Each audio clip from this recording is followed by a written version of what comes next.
ইমাম হোসেন ছিলেন রাসূলের আদর্শে বিশ্বাসী।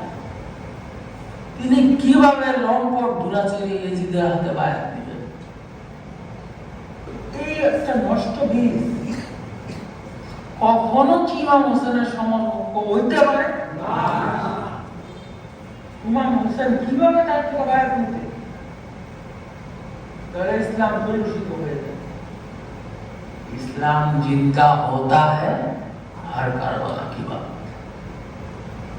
তাহলে রাসূল সাল্লাল্লাহু আলাইহি ওয়াসাল্লামের প্রাণপ্রিয় দৌহিত্রদেরকে যারা বিরক্ত মনে করে, অপমান করতে চায়, আল্লাহ রাসূল তাদেরকে কি বলেছেন? উম্মত নয়। তাহলে যারা তাকে হত্যা করেছে তারা কি উম্মত না?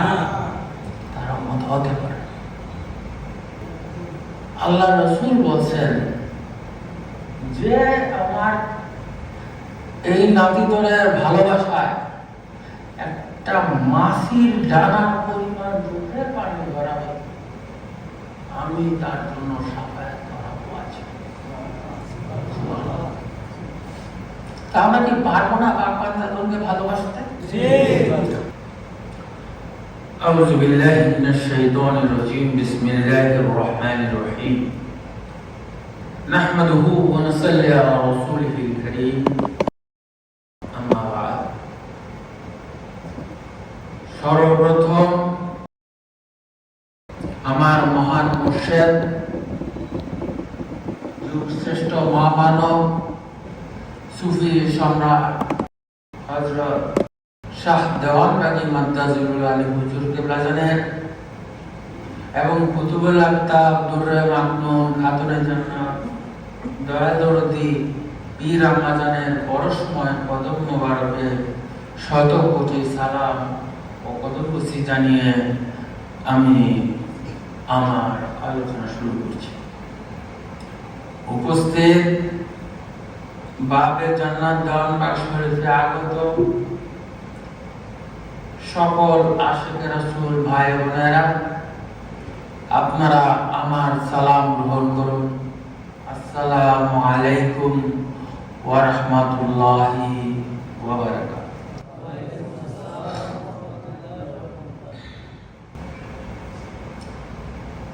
আগামী 26 তারিখ রোজ শুক্রবার দেওয়ানবাগ শরীফের বাবে জান্নাতের পবিত্র আশুরা অনুষ্ঠান আমরা পালন করব। বলেন আলহামদুলিল্লাহ। আশিক রাসূল ভাইরা, আপনারা আপনাদের সামর্থ্য অনুযায়ী যোগাযোগ করবেন। দেশের প্রত্যন্ত অঞ্চল থেকে সবাই যেন আসতে পারে। পারবেন না? এই আশুরা উপলক্ষে অসংখ্য নবী রাসূল তাদের বিপদ আপদ বালা মুসিবত থেকে রক্ষা পেয়েছে। বাবা আদম আলাইহিস সালাতু ওয়াস সালাম 360 বছর কান্নার পর রাসূল খোদা সাল্লাল্লাহু আলাইহি সাল্লামের উসিলা ধরে যখন ক্ষমা চাইলেন, আল্লাহ তাকে ক্ষমা করলেন। দিনটি ছিল এই আশুরা। আল্লাহর নবী নূহ আলাইহিস সালাম উনি কিস্তিতে চড়েছিলেন। ওনার কিস্তি জুদিব নামক পাহাড়ে যেদিন থেমেছিল সেই দিনটা ছিল আশুরা। এইভাবে অসংখ্য নবী রাসূলগণ এই তারিখের ফজিলতে বিপদ আপদ বালা মুসিবত থেকে রক্ষা পেয়েছে। ইউনূস আলাইহিস সালাম মাছের পেট থেকে 3 মাস ওনাকে গিলে খেয়েছিল, সাগরের মধ্যে ওনাকে নিক্ষেপ করা হয়েছে। যে তারিখ মুক্তি পেয়েছেন সেটা ছিল আশুরা। আইয়ুব আলাইহিস সালাম দীর্ঘদিন রোগ থেকে যেদিন রোগ মুক্তি লাভ করেছিলেন সেই দিনটা ছিল আশুরা। মুসা আলাইহিস সালাম লোহিত সাগর পাড়ি দিয়ে যেদিন অপর প্রান্তে চলে গেছেন ফেরাউন নীল নদে ডুবে মরেছে, এইভাবে ঈসা আলাইহিস সালাম যেদিন আল্লাহ তাকে তীরধারে নিয়ে গেছেন সেই দিনটা ছিল আশুরা। তাহলে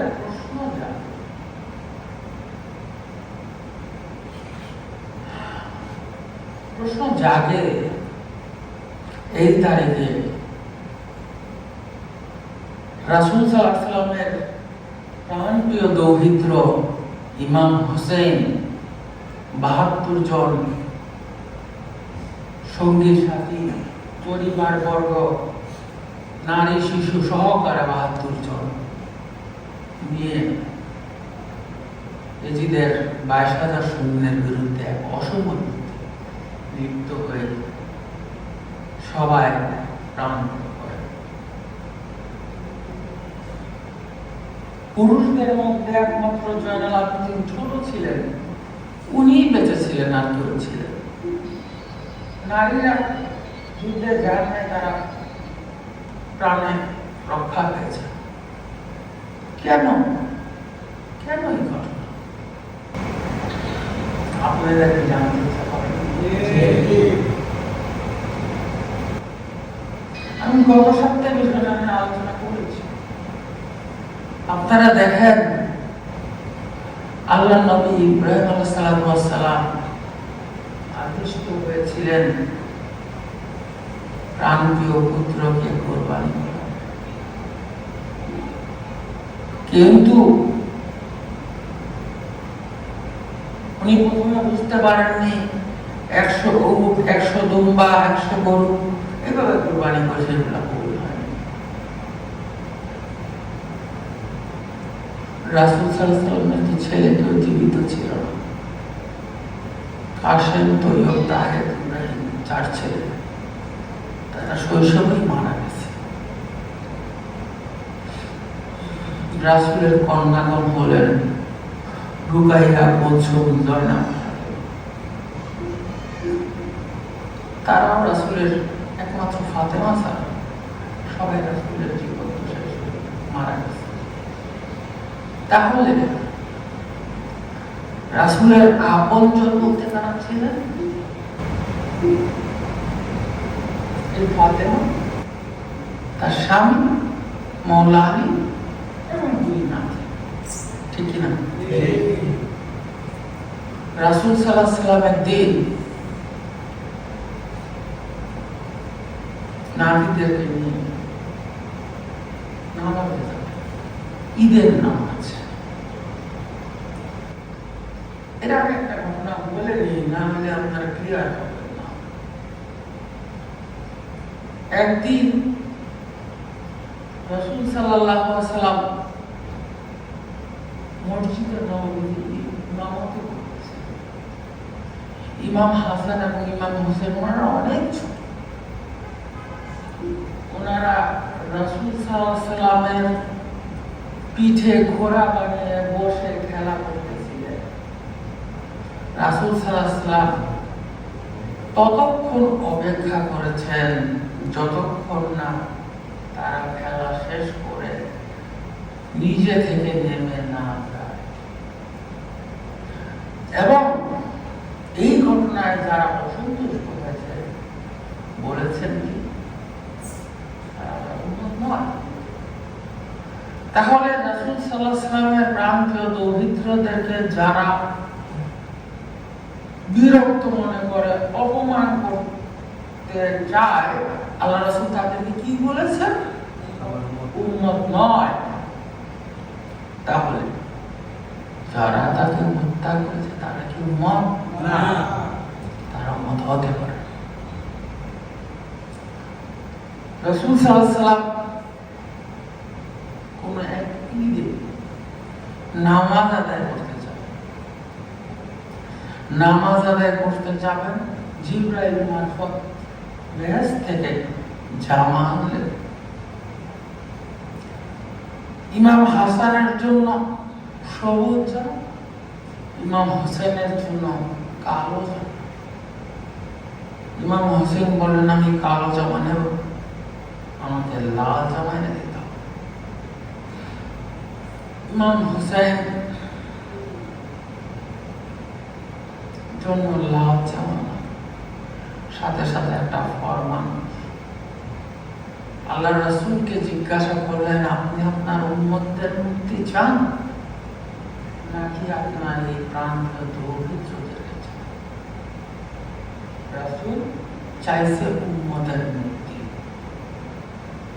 সিগনেচার করছেন মা ফাতেমা, উনিও সিগনেচার করছেন উম্মতের মুক্তি, নিজেদের প্রাণের বেশি। এভাবে ইমাম হাসান হোসেন উম্মতের মুক্তি, সে নিজেদের শাহাদাত মেনে নিয়েছেন। সর্বশেষে মাওলা আলী, উনিও নিজের শাহাদাত মেনে নিয়েছেন এবং উম্মতের মুক্তি চেয়েছেন। আজকে ইমাম হুসাইনের কথা বললে অনেকে মনে করে শিয়া। শিয়া শব্দের অর্থ কি? শিয়া শব্দটা আসছে শিয়াতু আলী, মানে আলীর দল। বুঝেন নাই?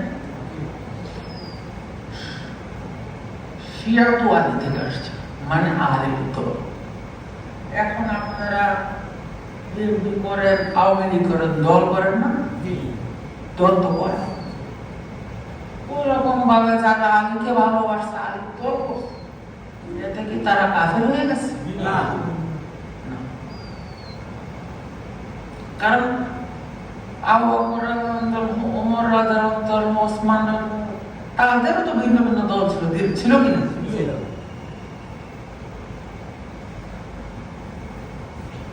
এখন তাদের দলকে কি কাফের বলা হয়েছে কোথাও? সক্রান্ত এই পাট পাঞ্জাতনের উপরে কেন? তাদেরও তো ভিন্ন ভিন্ন দল ছিল কি না? আমি বলি না সব শিয়া ভালো, আমি এটাও বলি না সব শিয়া খারাপ।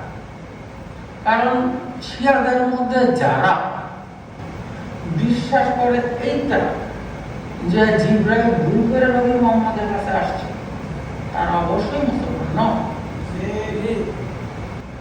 তারা অবশ্যই মুসলমান, কারণ নবী মুহাম্মদকে যদি তুমি না মানো, তুমি মুসলমানের মধ্যে পড়ো না। তবে আমি বললাম সবাই, যেমন সুন্নিদের মধ্যে সবাই ভালো, আবার সবাই খারাপ, ভালো খারাপ মিলেই আছে। আজকে দেখেন প্যালেস্টাইনের উপরে এত আক্রমণ চলতেছে, সৌদি আরব কেন? যা করার ইরান কিন্তু করতেছে, ওরা কেন তোমরা মুখ খুলো না?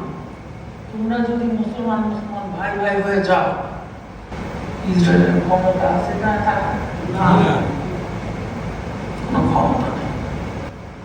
মুসলিম জাতি আজকে শততা বিভক্ত, শত শত দল মতে বিভক্ত, কিন্তু আজকে সৌদি আরবে করে এই একদিন, আমরা করি আর। কিন্তু হাদিস শরীফে এভাবে আছে যে উফরে আরাফার পরের দিন, আরাফার ময়দান পৃথিবীতে করে, আরাফার ময়দানে যেদিন অবস্থান করবে হাজিরা, তার পরের দিন হবে। তুমি চাঁদ দেখো, চাঁদ দেখো, তুমি দূরবীন কাঠের চশমা লাগায় চাঁদ দেখবে। কারণ ওয়াইসি প্রস্তাব জানিয়েছে বাংলাদেশ সহ ভারত, পাকিস্তান, মিয়ানমার, থাইল্যান্ড, এই সমস্ত দেশ ভিন্ন ভিন্ন দিনে ঈদ করতেছে। এতে কি আদৌ মুসলিম জাতির এক হওয়া সম্ভব? না, এক হওয়া সম্ভব। অযথাই বিশৃঙ্খলা করতেছে। আল্লাহর তরফ থেকে মনোনীত ঈদ কিন্তু একটাই, ঠিক না? লাইলাতুল কদর, লাইলাতুল বরাত 3 দিনের একটি। আমরা বিশ্বাস করি যে আশুরার দিন কিয়ামত হবে। সৌদি আরবে যেদিন কিয়ামত হবে তার 3 দিন পরে কামত ছিল। তাহলে আমরা কি করব? ওই দেশে কিয়ামত শেষ হয়ে যাওয়ার পর এখান থেকে 3 ঘন্টা ফ্লাইট করে সৌদি আরব চলে যাবো। এটা হলো ব্যাক বলের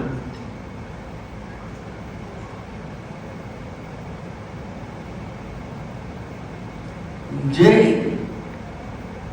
ইমাম হুসাইনের নসিবে এবং তার পরিবার বর্গের নসিবে 10 দিন এক ফোঁটা পানি নসিব হয়, খাবার নসিব হয়। 7,000 তীর উনি হজম করছে, 128টা বড়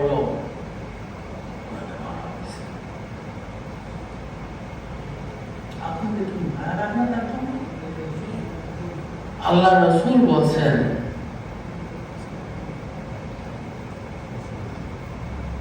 যে আমার এই নাতিদরের ভালোবাসায় একটা মাছির ডানার পরিমাণ চোখের পানি ধরাবে, আমি তার জন্য সাফায়াত করাবো। আছে আমরা কি পারবো না বাপ-দাদাকে ভালোবাসতে? আমার মহান মুর্শিদ সুফি সম্রাট হযরত দেওবন্দি মাদ্দাজিল্লাহ আলাইহি হুজুরের কাছে এমন এক মহামানব যিনি 1400 বছর পরে এসে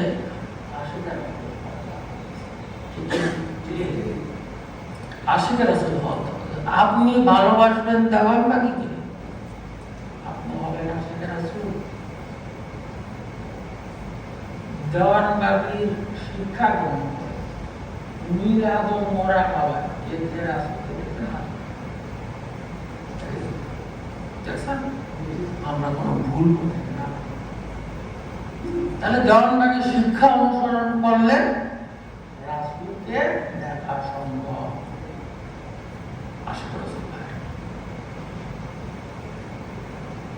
এই আশুরার দিন ইমাম হোসেন রাদিয়াল্লাহু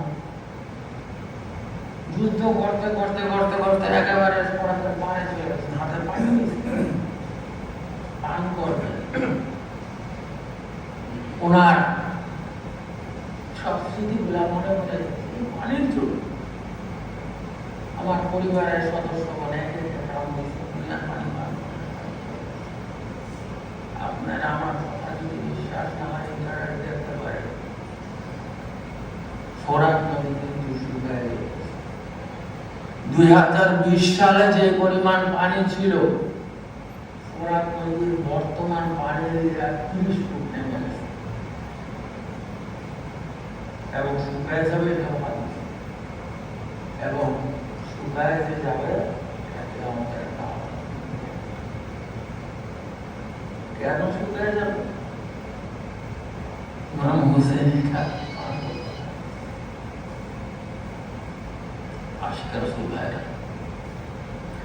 ইমাম হোসেন ছিলেন রাসূলের আদর্শে বিশ্বাসী। তিনি কিভাবে লম্পট দুরাচারী ইয়েজিদের হাতে বায়াত দিবেন? এটা আদৌ সম্ভব না।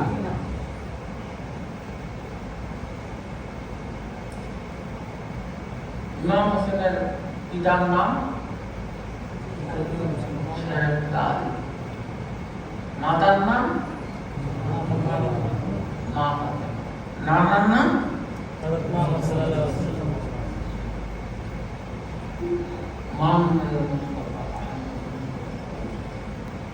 এবার আসেন বংশমর্যাদা এজিদের ব্যাপারটা। এজিদের এটা বায়োলজিক্যাল ফাদার নয়, আপনারা মনে জানেন। এজিদের পিতাকে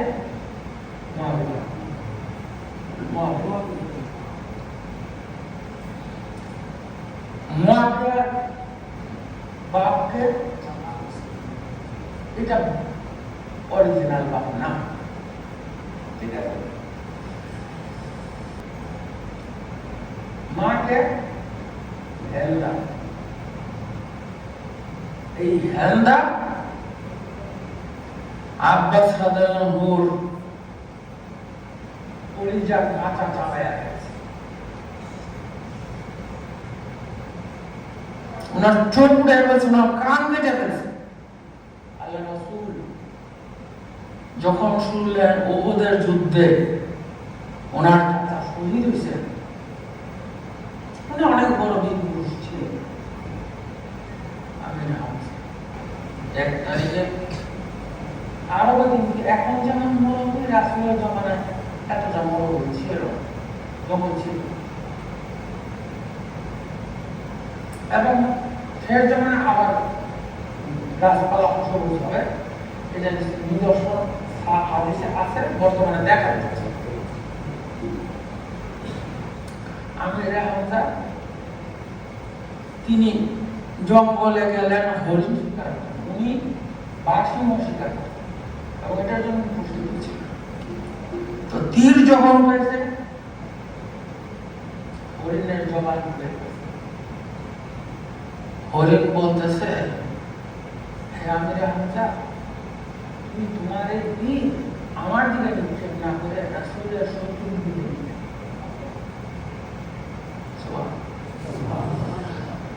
তো আমির হামজা হরিণকে জিজ্ঞাসা করলেন, কি হয়েছে মোহাম্মদ? বলছেন, আবু জেহেল রাসূল নামাজের অবস্থায় ছিলেন, সেজদায় উটের গুলি ময়লা সহ ওনার মাথার উপরে ঢেলে দিয়েছে। ওনার উঠতে কষ্ট হইতেছে, শ্বাসকষ্ট হইতেছে,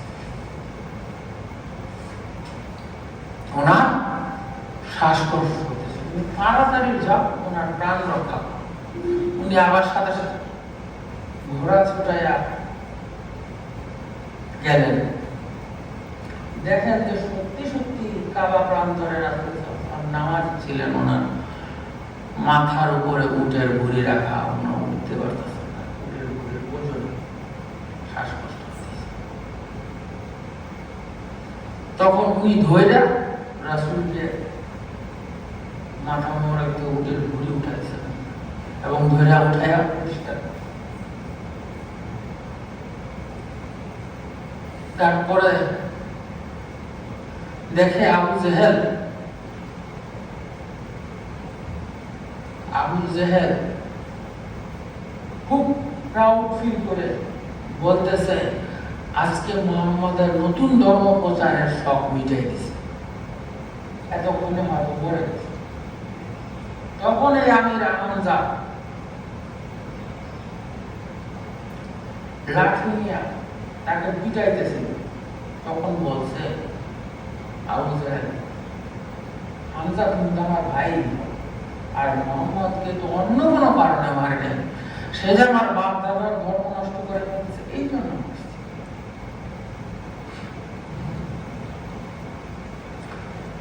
তখন আমির হামজা কাবা প্রান্তরে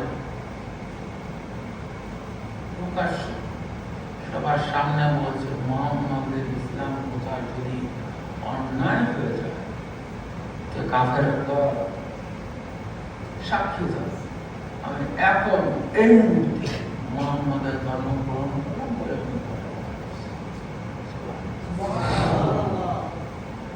এই যে মৌলভীর পিতা, তিনি একটা ভ্রান্ত ধারণা প্রচার করা হয়েছিল যে উনি মুসলমান ছিলেন। দেখেন রাসূল সাল্লাল্লাহু আলাইহি ওয়াসাল্লামের পিতা তো ছিলেন আব্দুল্লাহকে, উনি জন্মের পূর্বে হারিয়েছেন। মাতা আমেনাকে 7 বছর বয়সে দুধ মা হালিমার ঘরে লালিত পালিত। ওই ঘরে ওনার একটা ভাইও ছিল, একটা বোনও ছিল। তো রাসূল সাল্লাল্লাহু আলাইহি ওয়াসাল্লাম উনি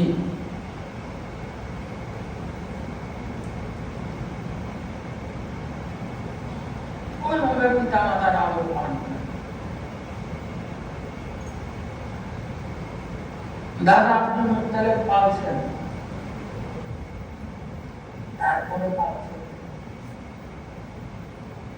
আবু তালেব।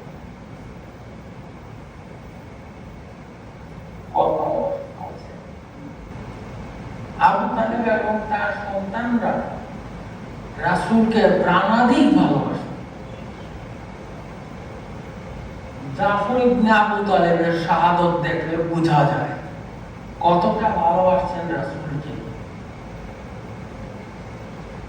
কোন এক যুদ্ধে জাফর ইবনে আবু তালেব মুহাম্মদ ইসলামের পতাকাটা নিশানাবন্দি ছিলেন। মুতার যুদ্ধে 4 জন সেনাপতি নিয়োগ করা হয়েছে। এর মধ্যে আমি শুধু জাফর ইবনে আবু তালেবের কথা বলি। মুহাম্মদ ইসলামের পতাকা উনি ডান হাত দিয়ে ধরে আছেন,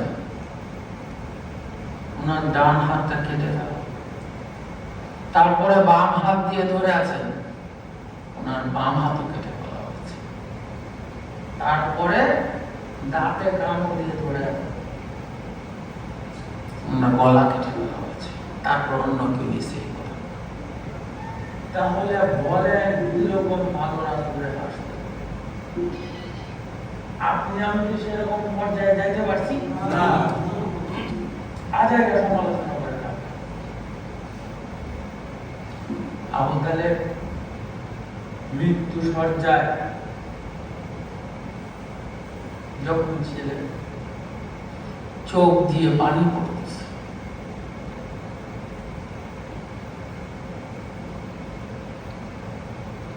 মুহাম্মদ, আমি তোমাকে যতদিন পারছি আগলে রাখছি। আমি আমার জীবনের চেয়ে তোমাকে বেশি ভালোবাসি। আমার কারণে কোনো কাফের সর্দার তোমার কোনো ক্ষতি করার সাহস করে না।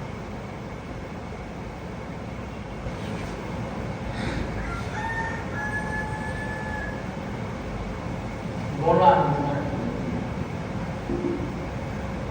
রাসূল সাল্লাল্লাহু আলাইহি ওয়াসাল্লাম বললেন, চাচা আপনি অনেক ভালো, আপনি কাবার রক্ষক ছিলেন, আপনার পিতাও কাবার রক্ষক ছিলেন, দুজনে আমাকে অনেক ভালোবাসছেন, প্রাণাধিক ভালোবাসেন। আপনি শুধু করেন, আপনি শুধু করেন। এইখানে কিন্তু কমপ্লিটটা সৃষ্টি করা। তখন মুহাম্মদ তুমি আমার থেকে সেই এই যে সব কলমাটা পড়ি, তুমি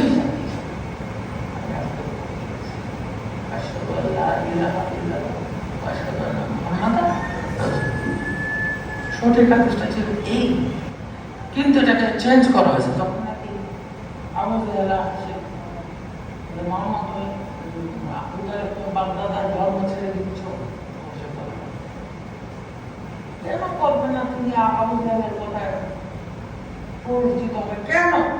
সে সারা জীবন আবু জাহেলের বিরুদ্ধে যুদ্ধ করে আসছে না। আপনাদের কাছে কোনটা সত্য মনে হয়? আমি যেটা বললাম না, আগে যেটা শুনছি, যুক্তিযুক্ত কোনটা হওয়া উচিত? যে যারে ভালোবাসছে সারা জীবন লালন তারা একটা অনুভব থাকবে না, ঠিক সম্ভব? এগুলো সব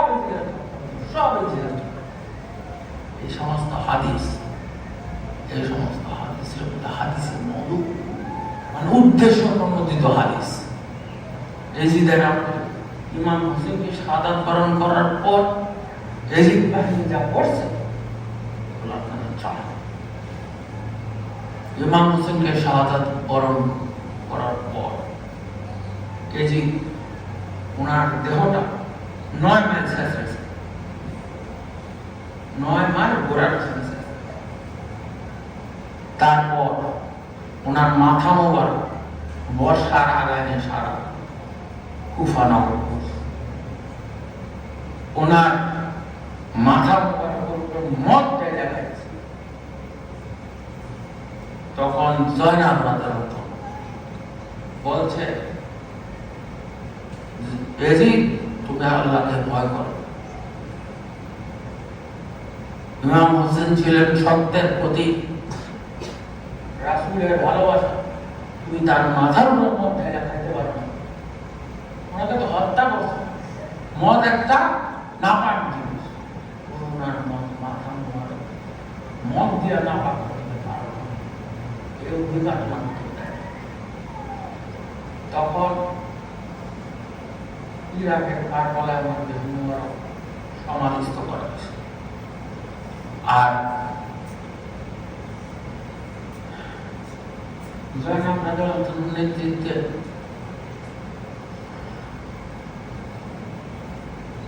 ইমাম পরিবারের মহিলা এবং জয়নাল আবেদীন তখন কুফা থেকে মিশরের কায়রোতে চলে গেছে একটা সিন্দুক মুবারকে ইমাম হোসেনের মাথা মুবারক নিয়ে। তারপর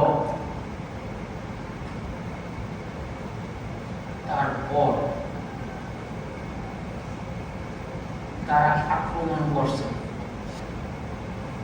মদিনা শরীফ। ব্যাপক মদিনা শরীফের আশিকা রাসূলরা ব্যাপক এবং সাহাবীদের পরিবারে এই পরিমাণ দর্শন করছে 3 দিনে, যাতে 1000 জারজ সন্তান পয়দা হয়েছে। রাসূলের রওজায় কেউ যাইতে পারে না, মসজিদে নববীতে নামাজ হয় না। মসজিদে নববীর যে আপনার পিতলের বিলগুলা দেখেন না, এগুলার সাথে তারা গোড়া বেঁধে রাখছে, গোড়া কাটতে বুঝছে, বুঝছেন? তারপরে তারা গেছে মক্কায়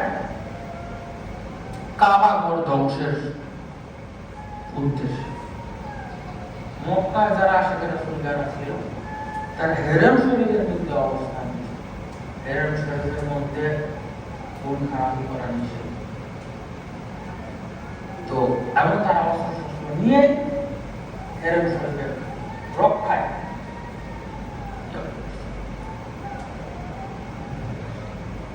তখন এই যে দূর থেকে পাথর করতে কাবার একটা দেয়াল ফাইটে গেছে।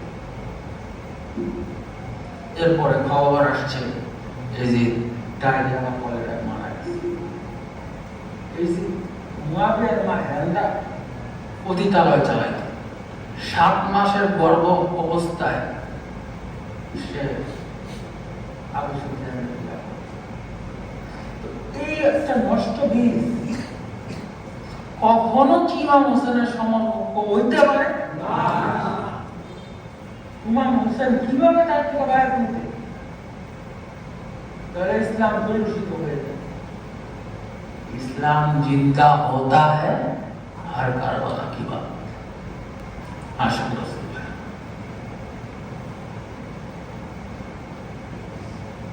আপনাদের জানার অধিকার আছে দেখে আমি ঘটনাগুলো বললাম।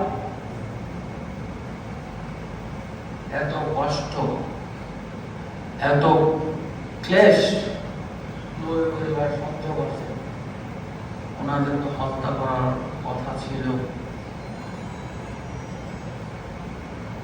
আশুরায় 9 মাস, আশুরায় 9 মাস তাদের প্রস্তুতি সব কমপ্লিট। তো ইমাম হোসেন রাদিয়াল্লাহু তাআলা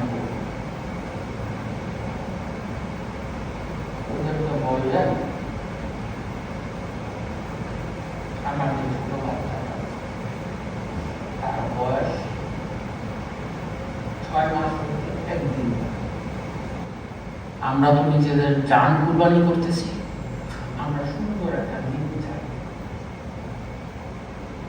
আগামীকালকে 10ই মুহররম আশুরা, আজকের রাতটা আমাদেরকে ঘেরাও করে মাথায় রাখা, যেন আমরা শহীদ হই, সুন্দর দিনটা পাই। আর আমার বাচ্চাটা 6 মাস পূরণ, একটা ছাগলের বাচ্চাও কোরবানি করতে তার 6 মাস বয়স লাগে। ভবিষ্যৎবাণী করতেছে কিন্তু বংশরা তারা ইমাম হোসেন রাদিয়াল্লাহু সমস্ত বাতি নিভে গেছে। বাতি নিভে সঙ্গীদেরকে বলছেন এখন রাত আছে, পাহাড় দিয়া আমরা পালায়, ওরা শুধু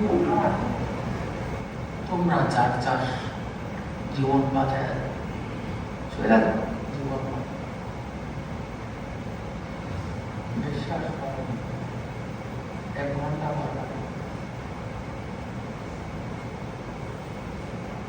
দেখেন কি হচ্ছে, সবাই এই ছিল পরিস্থিতি ইমাম হোসেনের। আমি আমার জানা যতগুলো ছিল সবই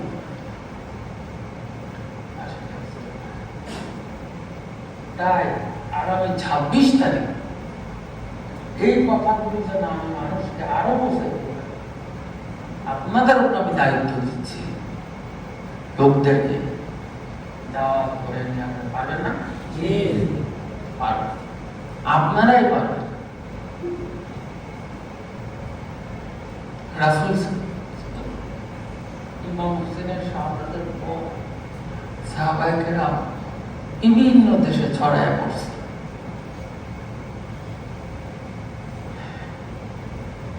উনি যদি থাকতেন তাহলে ইসলামটা শুধু আরব কেন্দ্রিক হইত। তারা প্রাণের ভয় হোক, ইমান বাঁচানোর জন্যই হোক, এই সমস্ত কারণে বিভিন্ন দেশে ছড়ায় পড়ছে এবং উমাইয়া খলিফারা জমানা মসজিদের মধ্যে এই রাসূলের আহলে বাইতদেরকে গালিগালাজ করা হতো। এই খুতবাটা ছিল নামাজের পরে, নামাজ পড়ে সবাই চলে যেত, গালিগালাজ করে শুনতো। উমাইয়া বংশে একজন ভালো মানুষ ছিলেন যাকে দ্বিতীয় ওমর বলা হয়, ওমর ইবনে আব্দুল আজিজ। উনি ছিলেন সব, উনি আয়েশা খুতবার গালিগালাজ বন্ধ করে রাসূল এবং তার পরিবারকে দোয়ার ব্যবস্থা